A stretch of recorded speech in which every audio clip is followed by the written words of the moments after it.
A boundary is not a line in the sand you draw for others. It's actually a line in the sand you're drawing for yourself. So a boundary is a promise you're making to yourself that I want to be a diamond. And therefore, I must have these particular standards, whether it's in my relationship, whether it's in my work life, whether it's my personal life. I must have these particular standards so that I can treat myself like a diamond. And then I can expect the people around me to treat me like that. A boundary is almost always a reflection of your worth. If you are feeling worthy, your boundaries will always be strong. If you're feeling weak and insecure, you can try and draw the biggest boundaries and they will always crumble. You will always get sucked back into whatever pattern that you've been in whatever subconscious invalidation you've had, you'll get sucked back straight into that wound. And so your boundary is almost always a reflection of your worth. Remember, I said a boundary is a promise that I'm making to myself. Therefore, if I first focus on that fact, that what are my needs in this current moment? How can I learn to show up for them? And therefore, how can I learn to draw this boundary? Then I'm recognizing that this boundary is actually a promise I'm making to me, to my value. Actually, a boundary is really a promise you're making to your inner child. That takes it to the next level because you're trying to give your inner child something that they didn't have. Most anxious attachers, they have zero concept of boundaries because they were conditioned to give up themselves continuously to try and earn the love and validation of their parents or their family or their environments around them, right? So they have zero boundaries. And so what you're trying to do now is to love your inner child. You need to draw a boundary around your pattern of trying to give yourself continuously to other people, to abandon yourself to earn that sense of love, to seek their validation or to seek perfectionism. And so the boundary you're really drawing is a promise to your inner child saying, I promise to not push you too hard. I promise to not get you to try and earn people's love all the time. I promise to break the old stories that you used to live in and to provide you the new opportunity for freedom and peace. That's the real boundary that you're learning to draw. And so as you learn to draw that, we've talked about manifestation. We've talked about how who we are is what we'll attract. Therefore, the promise that you keep with yourself will ultimately teach people how to treat you. So a good boundary becomes your way to teach the world how to treat you. But that's a good boundary. There's a difference between a good boundary and an angry or an insecure, an ego-based boundary, which is where you're trying to tell the world, no, don't fuck with me, like teach me like this, and you're trying to push that onto them, but you're feeling so insecure within yourself. And that insecurity itself is going to attract more and more and more people who are going to piss on your boundary, actually. The reason I'm teaching you all of this is because almost all of you have gone through the gauntlet. You understand the depth of doing the real work and not just the work that temporarily feels relevant for the mind or for the ego. And so, yes, drawing a real boundary is actually sometimes challenging. It's challenging because it makes you sit down with yourself and ask yourself, what do I really need in this moment versus what am I trying to convince myself that I want in this particular moment? Now, what happens on the contrary is remember this foundation principle that a boundary is a promise I'm making to myself.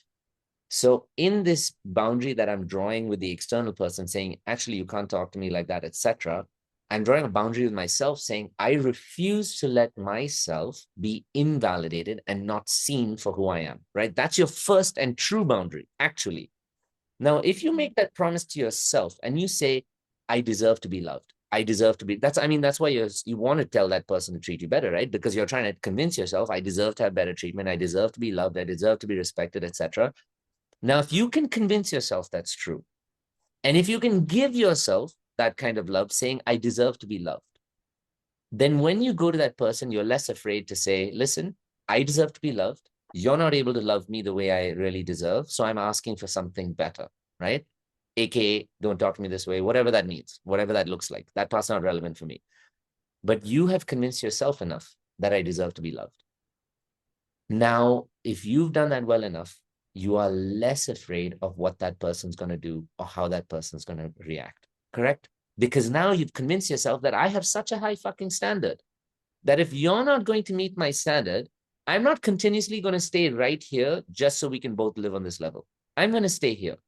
And if you want to meet me up here, we will have a great relationship. And if you can't meet me up here, then maybe it won't work out. And it will hurt for me like fucking crazy because I'm going to have space for a while and I'm going to be alone and I'm going to be working with my thoughts that I've carried for decades that, oh, you're on your own, you're not worthy. But I'm going to work through that because no matter what, I deserve to have this high level of love. Then you know what that does? Remember the other statement I said to you. Your promise to yourself teaches other people how to treat you. Then there's only one of two outcomes here. This person's like, oh, well, fuck you. I don't need this shit. And I don't like conflict. They leave. You haven't dropped your standard. You're still here, right? To be completely honest, maybe feeling alone and scared and stuff makes you drop yourself just a little bit. It tends to happen because we're alone, we're scared, we're invalidated. So we drop just a little bit, but you haven't got back here. So you're showing the universe, I'm not going to go back here no matter fucking what. And I'd rather be alone than be with someone who I'm continuously invalidated by. You know what happens next? The universe is like, I love you. Here you go. Here's the next person who, as they come in, you have shown them in your energy how you deserve to be treated. So you want to know the truth as an anxious attacher like this. But again, the first and most important boundary is to be drawn with ourselves. And again, I'm teaching you all this because this is a spiritually evolved group. Now, based on this concept, briefly, let's touch on this anxious avoidant thing, right? Now, avoidance draw too many what we have called boundaries, right? The external boundaries, because that was their conditioning. If they were in the middle of any sort of emotional involvement or vulnerability, it led to some sort of destruction for them in their childhood. So they learned that drawing boundaries is actually for them a method of avoiding interaction, love, blah, blah, blah, whatever else. So they'll find any excuse to be able to draw boundaries. Anxious attachers underdraw boundaries. So we have people here who overdraw boundaries and we have people who underdraw boundaries. Anxious attachers have very poor commitment. Okay, so avoidants tend to have high commitments to themselves, poor commitments to everybody else. And I'm not talking about in a healthy manner. Avoidants have very poor commitments to themselves and extremely high commitments to other people, anxious attachment, sorry. And again, not in a healthy manner. So neither of them are really utilizing the concept of healthy boundaries. They're just both overutilizing or underutilizing it so that they can project that same wounded space. And I'll tell you, so now let's get back to then the idea of boundaries. Really quick, based on what Emily was also talking about and what we had shared before, as Mahogany opened up this share, I've always talked about boundaries as being outside in boundaries and inside out boundaries. And so outside in boundaries are the boundaries that we read about in books or you hear about generally, which is saying no to someone else. They're called outside in because our primary focus is first on the outside. And based on that boundary, we allow ourselves to feel a certain way on the inside. So it's saying no to someone doing or acting a certain way. And then we hope that we'll feel a certain way after, based on how they act. Now, this kind of boundary is easy to draw, as we know. It's also much easier to break down, this kind of boundary. And it's a temporarily beneficial boundary when you're in a particular place where you basically have no other choice, or you're feeling really scared, or you're just trying to protect yourself. The more important boundary coming back in is what I've been talking about throughout today, which is the inside out boundary. What I really believe for myself is, and the inside out boundary states that, is that the better the relationship I have with myself, the more boundary I draw with any of one of my particular habits, the more or the better that I can attract a world where people see and respect me for how I'm seeing and respecting myself. That's the foundation principle, right? That we talk about. Drawing a boundary, a healthy boundary, can be sometimes more challenging. And this is the inside out boundary. It can be more challenging because you're drawing a boundary with your ego. If there was a formula to manifesting everything you want in your life, it would be this one line saying, just make sure you always draw a boundary with your ego. That's it. You'll have everything else that you want. Because if you draw a boundary with your ego, then that means you're going to be projecting from your inner child or from your authenticity or the pure version of you, who you are. And if the law of manifestation states that who you are is what you'll attract, and you're forever this like joyful, trusting, safe, grounded, secure, vibrant individual, then that's the life that you're going to have. And that's the life you're going to manifest. No? So I want to give you now maybe like a few minutes to think of what is that one habit or what is that one behavior that you want to draw a boundary with for the next 30 days, let's say. We're going to practice that. Okay. So I'll give you 2 minutes to think on it. What I'd like to do now is just like a very quick 2-minute meditation for us to close all of this up. And then maybe if some people have some questions, maybe we can ask and go through that. But I invite all of you to take a minute and to reflect on what it is that you want to make as a commitment for the next 30 days. This commitment of you starting tomorrow, this commitment of you wanting to draw this boundary, this commitment of you, as we said, saying yes to yourself. That's what this boundary is really about. So I invite you to close your eyes. As always, let's start with our easy, slow breaths.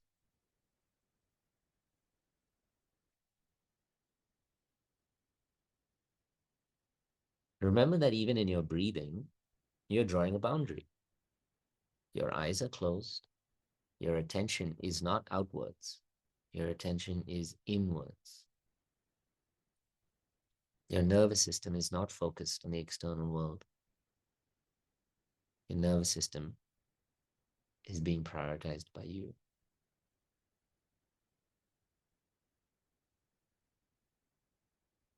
As you bring your energy and your attention inwards,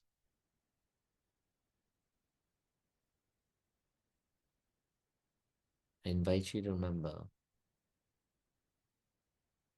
again why you're in this space. You're in this space because you want to learn to choose you, the healthy version of you, the loving version of you, the safe, secure, kind, trusting version of you. This is an opportunity for you to practice that. Now, every time we choose or help ourselves, there's that old statement that God helps those who help themselves. The universe supports those who are in alignment with their own choices. So whatever you choose, the universe will support you with. And what you're choosing now is to truly show up for yourself, not to show up for your conditioning, not to show up for your survival. You're choosing, again, to show up for your most loving, peaceful, grounded, abundant self.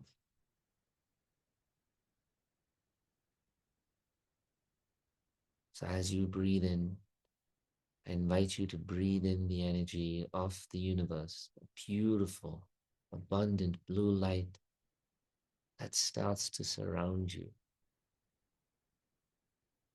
With every breath, this light around you grows bigger and stronger.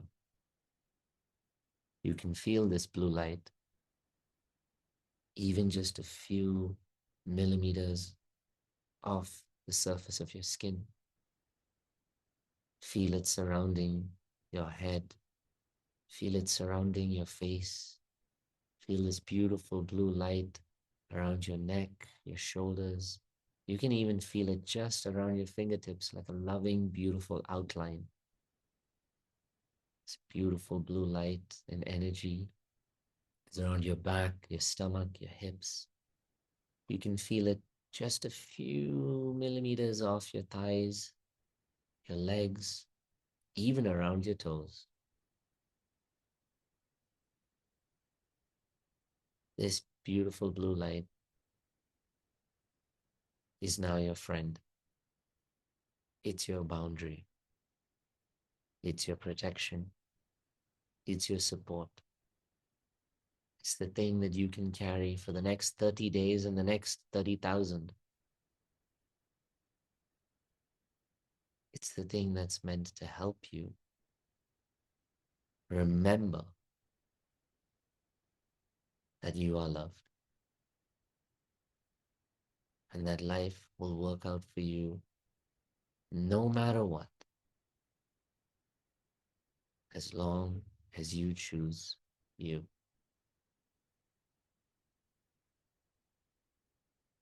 You are important. You are valuable, just the way you are. You are safe. Life will always work out.